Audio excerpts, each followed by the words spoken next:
Too many of us run into life trying to fix, rescue, or transform others while neglecting our own inner wounds. It's like trying to give water to a thirsty crowd while your own well is dry.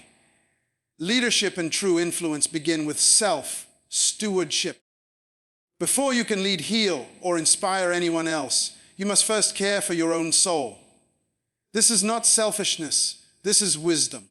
Imagine a leader on a plane. The safety instructions say, put on your own oxygen mask before helping someone else. Why? Because if you pass out from lack of oxygen, you are no longer capable of helping. In the same way, your emotional, mental, and spiritual oxygen must be intact before you can breathe life into others. Healing your soul first gives you clarity, resilience, and authenticity. When you choose self-healing, you're not withdrawing from others. You're preparing yourself to show up whole and powerful. You are reclaiming your energy from resentment, burnout, and frustration. You're also modeling to those around you what healthy boundaries and self-respect look like. Remember, people do not listen to what you say, they follow what you demonstrate. So how do you do this? Take deliberate time for reflection, prayer, journaling, or meditation. See where your wounds are. Seek counseling or mentorship. Set healthy boundaries and stop feeling guilty for saying no. Healing is an active process, not a passive wish. The more you refill your inner reservoir, the more authentic your contribution becomes. Great leaders, parents, and friends understand this. Self-care is not indulgence. It's stewardship of the gift of your life. Without it, you will slowly erode your capacity to give. With it, you magnify your impact. The first step to becoming a catalyst for positive change is to stop trying to fix everyone else and instead become an example of a healed, empowered person. From that place of wholeness, you don't have to fix people. Your very presence inspires them. Key takeaway: heal your soul first. Nurture your own oxygen supply. Only then can you pour into others from overflow rather than emptiness. We often attract relationships and environments that mirror our internal state. If you're broken and chaotic inside, you're likely to find yourself surrounded by chaos.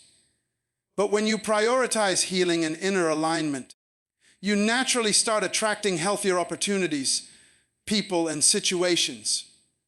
This isn't magic, it's leadership magnetism. Wholeness is magnetic. People feel safe, inspired, and drawn to individuals who radiate balance. On the other hand, when you try to fix others from a place of your own unhealed wounds, you often end up enabling dysfunction or replicating pain. This is why healing your own soul first isn't just good for you, it's transformative for your entire environment. Think of a tuning fork. Strike it, and nearby tuning forks start vibrating at the same frequency. Your emotional and spiritual frequency works the same way. When you're centered, peaceful, and whole, others unconsciously rise to meet that vibration. You become a stabilizing force instead of a rescuer or controller. Instead of trying to force others to change, focus on becoming so whole that your presence becomes a model of what's possible. Leaders who do this don't preach, they demonstrate. They don't impose, they inspire. They don't manipulate, they elevate. Action steps to live this principle commit to daily practices that build self-awareness. Learn to observe your triggers instead of reacting to them. Develop supportive, healthy friendships instead of codependent ones. Choose environments that affirm your growth rather than drain it. Over time, you'll notice a shift. People who resonate with your healed state will show up, while those stuck in destructive patterns will either grow or drift away. That's not rejection, that's alignment. Key takeaway: when you heal your soul, you no longer chase, you attract. Wholeness draws wholeness, and your life becomes a reflection of your inner work. Many people confuse boundaries with walls. Walls shut people out, but boundaries show people where the door is. In your journey to heal your own soul first, you must master the art of healthy boundaries. Without them, you end up drained, resentful, and ineffective. With them, you gain clarity, respect, and sustainable influence. A boundary is simply a clear understanding of what you will and will not allow, not as a punishment, but as a protection of your own energy and values. Imagine a river, its banks give it shape, direction, and power. Without banks, the river becomes a swamp, losing momentum and clarity. Your life is the same. Boundaries are the banks that give your energy direction. Too often, we try to fix others while neglecting ourselves because we don't want to seem selfish. But boundaries are not selfish. They're stewardship. A leader who lacks boundaries becomes a people pleaser. A leader with healthy boundaries becomes a force of clarity. When you establish boundaries, you teach others how to treat you, and you model self-respect. Think about a great orchestra conductor. They don't play every instrument. They don't rush from section to section trying to fix players. Instead, they set the tempo, give cues, and create an environment where each musician can excel. Boundaries work the same way. They allow you to lead from vision, not from exhaustion. Practical steps to implement this principle: clarify your priorities. Know what matters most to you so you can say no to distractions. Communicate directly. Don't hint or hope. Express your boundaries calmly and clearly. Expect discomfort at first. People who benefited from your lack of boundaries may resist. Stay firm. Review and adjust. As you grow, your boundaries may evolve. The benefit is that boundaries don't just protect you. They elevate others. When you stop over-functioning for people, they're forced to grow, take responsibility, and find their own power. This creates healthier relationships and environments. When you set boundaries, you also create space for healing, space to breathe, think, pray, and rejuvenate, space for your creativity to flourish, space for your soul to rest and realign. Without space, healing is impossible. Remember, boundaries are a bridge, not a wall. They create healthy distance without disconnection. They make relationships clearer, not colder. They allow love to flow without manipulation. Key takeaway: boundaries are an act of love for yourself and for others. They prevent burnout, clarify your calling, and transform your relationships from dependency to empowerment. Healing your own soul first begins with an unflinching look in the mirror. Self-awareness is not self-criticism, it is self-understanding. Without it, you will repeat cycles, attract the same unhealthy relationships, and keep trying to fix others as a distraction from your own pain. With it, you unlock the door to transformation. Think of a gardener. Before planting new seeds, they examine the soil. They test its richness, remove stones, and prepare it for growth. Self-awareness is that preparation. You cannot plant seeds of greatness in soil full of denial, resentment, or unacknowledged wounds. The quality of your inner life determines the quality of your outer leadership. One reason many people rush to fix others is because it's easier than confronting themselves. It's safer to project outward than to reflect inward. But the most powerful leaders, parents, and mentors have the courage to look inward first. They ask, what beliefs am I holding that limit me? What old wounds are still steering my reactions? What patterns keep repeating in my life? By answering these questions, you begin to reclaim power over your choices. Awareness does not magically solve every issue, but it reveals the map. Once you see a pattern, you can change it. Once you name a wound, you can heal it. Practical steps to cultivate self-awareness. Spend 10-15 minutes journaling about your thoughts, emotions, and triggers. Trusted mentors or friends can see blind spots you cannot. When upset, pause before responding. Ask yourself, what am I feeling and why? And note shifts in your behavior over weeks and months to see your growth. Self-awareness also prevents hypocrisy.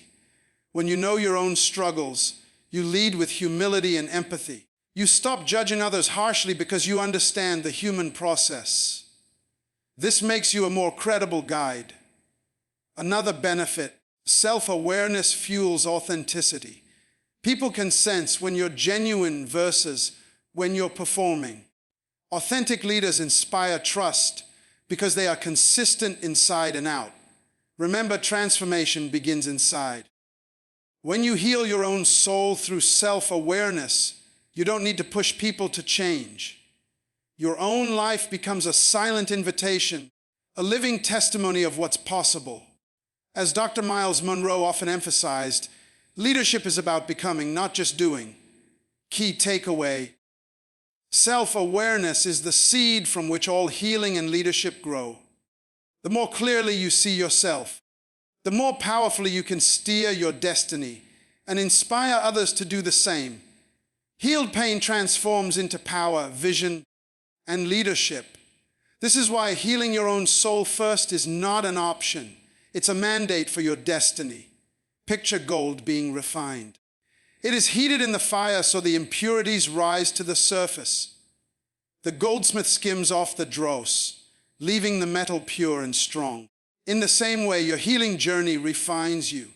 It burns away bitterness, shame, and self-sabotage, revealing your true character and gifts.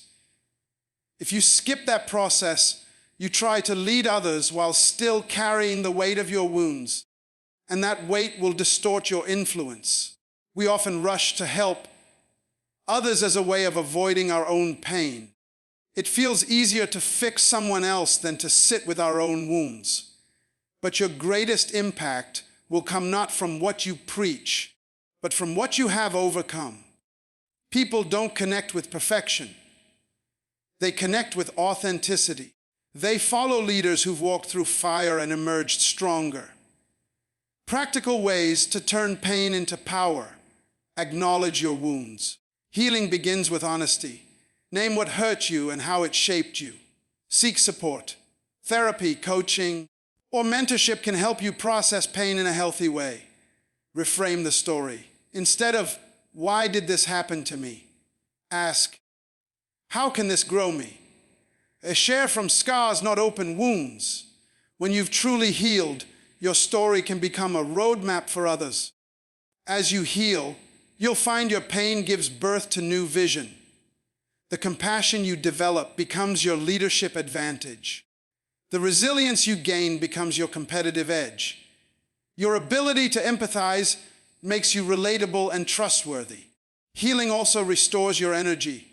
Unresolved pain drains you, consuming mental and emotional bandwidth. Once healed, that energy is freed for creativity, purpose, and strategic thinking. You stop reacting to old triggers and start responding to new opportunities. Remember, the goal is not to become invincible. The goal is to become authentic, integrated, and whole. People don't need you to fix them. They need to see what healed leadership looks like so they can believe it's possible for themselves. Key takeaway: when you heal your soul, your pain becomes your platform. Your wounds become wisdom, your tests become testimonies, and your brokenness becomes breakthrough. This is the power of healing before helping. Before you can truly lead, mentor, or uplift anyone else, you must learn to lead yourself. This is the essence of self-mastery. Leadership isn't about titles, positions, or controlling people. It's about influence born from integrity and discipline. When you heal your own soul first, you lay the foundation for self-mastery, the ability to govern your thoughts, emotions, habits, and decisions. Think of a ship captain. They cannot guide their vessel safely if they don't first master navigation, tides, and storms. In the same way, you cannot guide others through life's seas if you haven't learned to steer your own. People instinctively follow leaders who are steady under pressure, calm amid chaos, and principled under temptation. That steadiness is built in the private arena of self-mastery long before it's seen in public. Self-mastery begins with understanding your triggers and temptations. When you're unhealed, you'll react impulsively to stress, criticism, or conflict. When you've healed and cultivated discipline, you can pause, reflect, and respond with wisdom. This transforms not only your relationships, but your entire leadership style. Practical ways to build self-mastery daily disciplines. Set routines for spiritual practice, learning, exercise, and rest. Consistency creates inner stability. Emotional regulation. Learn to name your emotions instead of being driven by them. This increases clarity under pressure. Delayed gratification. Train yourself to think long-term, making decisions based on vision rather than impulse. Integrity checks. Regularly ask yourself, am I living what I'm teaching? This prevents hypocrisy and builds credibility. Self-mastery also creates freedom. Paradoxically, the more you discipline yourself, the freer you become. You're no longer a slave to moods, addictions, or the opinions of others. You become anchored in purpose. This freedom radiates outward, giving those around you permission to pursue their own self-mastery. Another benefit of self-mastery is consistency. People don't trust inconsistency. They want to know who you'll be under stress. By healing your soul and practicing discipline, you develop a predictable integrity. You become the same person in private and public, and this makes you a safe person to follow. Ultimately, self-mastery is not about control, but stewardship. You're managing your energy, time, and gifts for maximum impact. When you lead yourself well, you stop trying to fix others and start empowering them to find their own path. Your life becomes less about control and more about influence. Key takeaway: you cannot lead others where you have not gone yourself. Self-mastery is the bridge between personal healing and public impact. Heal your soul, govern yourself, and your leadership of others will flow naturally from your example. One of the deepest reasons people burn out while trying to fix others is that they confuse their identity with their role. They think their worth depends on how much they do for others, how many problems they solve, or how needed they feel. This is a dangerous trap. When your identity is rooted in service without self-awareness, you end up drained, resentful, and lost. Healing your own soul first means establishing who you are before what you do. Think of a tree. Its fruit is what it produces, but its roots are its identity. If the roots are shallow, the fruit will be inconsistent. When storms come, the tree topples. But if the roots go deep, if the identity is secure, then even in storms the tree stands tall and continues to bear fruit season after season. You are the same way. Without deep roots in your own identity, you'll collapse under pressure. Your assignment, whether as a leader, parent, entrepreneur, or friend, will change over time. Seasons shift. Opportunities come and go. But your identity, your values, and your sense of purpose must remain steady. If you heal your soul first, you discover that your worth isn't based on performance or approval. It's anchored in your inherent value as a human being created for impact. Practical ways to build identity before assignment. Clarify your values. Write down the top 5 principles you want to live by, regardless of your role. Detach from applause. Learn to celebrate your own growth rather than relying on external validation. Spend time in reflection. Ask, who am I becoming? Instead of only, what am I doing? Affirm your identity. Speak life, giving statements about yourself daily to counteract self-doubt. When you operate from identity first, your assignment becomes an expression of who you are rather than a substitute for it. You stop overextending yourself to prove your worth. You start serving from overflow rather than desperation. This shift makes your influence sustainable and your leadership authentic. Another benefit, identity clarity protects you from manipulation. When people know you're desperate to be needed, they'll use that. But when you're rooted, you're free. You can serve without strings attached and lead without fear. As Dr. Myles Munroe often taught, purpose precedes function. If you know who you are, you'll know what to do. Healing your soul is how you discover that inner compass. Key takeaway, build your roots before you build your reach. Your identity must precede your assignment. When you know who you are apart from what you do, you can stop fixing others and start inspiring them from a place of freedom and wholeness. True service is powerful only when it comes from overflow, not depletion. Many people exhaust themselves trying to meet everyone's needs, thinking that sacrifice automatically equals impact. But if your inner well is dry, what you're offering is no longer pure water, it's dust. Healing your own soul first allows you to serve others from a place of abundance, creativity, and joy rather than obligation, guilt, or burnout. Picture a fountain fed by an underground spring.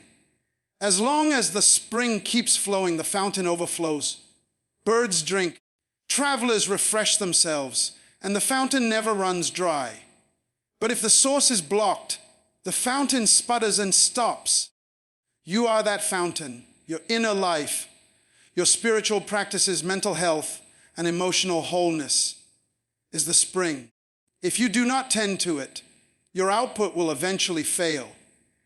When you heal your soul, you discover that rest and renewal are not luxuries. They're leadership essentials. Great leaders know when to pull back, recharge, and realign. They understand seasons. They recognize that sustainable service requires rhythm, not relentless speed. This is not laziness. It's stewardship of your energy and calling. Practical steps to serve from overflow, schedule renewal. Book time for reflection, prayer, reading, or simply being in nature. Treat it like an appointment. Create a joy list. Identify activities and people who replenish you and do them regularly. Monitor your energy. Check in daily. Am I serving from overflow or depletion? Adjust accordingly. Celebrate small wins. Gratitude fuels energy and prevents the sense of endless striving. When you serve from overflow, you give people your best self, not your leftover self. You bring clarity, enthusiasm, and patience to your relationships. You model a balanced life, teaching others that caring for themselves is also a part of leadership. Another benefit, overflow service fosters creativity. When you're not constantly exhausted, new ideas flow, solutions emerge, and you can innovate rather than just maintain. Your leadership becomes proactive, not reactive. Also, service from overflow is contagious. People feel the difference. They're inspired by your joy and balance, rather than drained by your martyrdom. This creates a culture where everyone is empowered to care for their own well-being while still contributing to the collective vision. Remember, you cannot be the savior of everyone. Even the greatest leaders set limits, rest, and delegate. This humility keeps you grounded and effective. Key takeaway, fill your own cup until it overflows. Then let the overflow serve others. Healing your soul first ensures your giving is healthy, sustainable, and transformative, rather than draining and destructive. As we've walked through these principles together, one theme has been clear.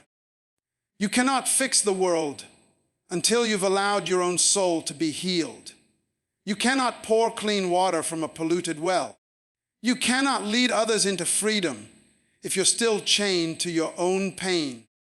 This is not a message of selfish withdrawal. It's a call to authentic leadership. Healing your soul first is an act of courage. It means stepping away from distractions, putting down the need to rescue everyone, and daring to face your own heart. It's uncomfortable at first, but it is also liberating when you become whole. You automatically become a living model of what's possible. Your presence teaches louder than your words ever could. Remember each principle we explored. You cannot pour from an empty cup. Wholeness attracts wholeness. Boundaries are bridges, not walls. Self-awareness is the seed of transformation. Healing turns pain into power. Self-mastery precedes leadership of others. Identity must come before assignment. Service from overflow, not emptiness. When you embody these truths, you no longer live in reaction. You live from vision. You stop trying to fix people and start inspiring them. You stop being a rescuer and become a leader. You stop depleting yourself and begin multiplying your impact. Think of a lighthouse on the shore. It does not run up and down the beach trying to rescue ships. It stands firm, fully lit, shining its beam so sailors can find their way. That's the kind of leader you become when you heal your own soul first. You're not chasing, controlling, or rescuing. You're simply shining, guiding, and inspiring, and the ships steer themselves to safety. So as you leave this message today, take a courageous step. Commit to your own healing. Commit to self-awareness and overflow. Commit to transforming your pain into power. Commit to discovering your identity beyond your assignment. This is not selfishness. This is leadership. And remember, the world doesn't just need more advice. It needs more examples. Be that example. Let your life speak so loudly that people feel empowered to heal themselves just by being around you.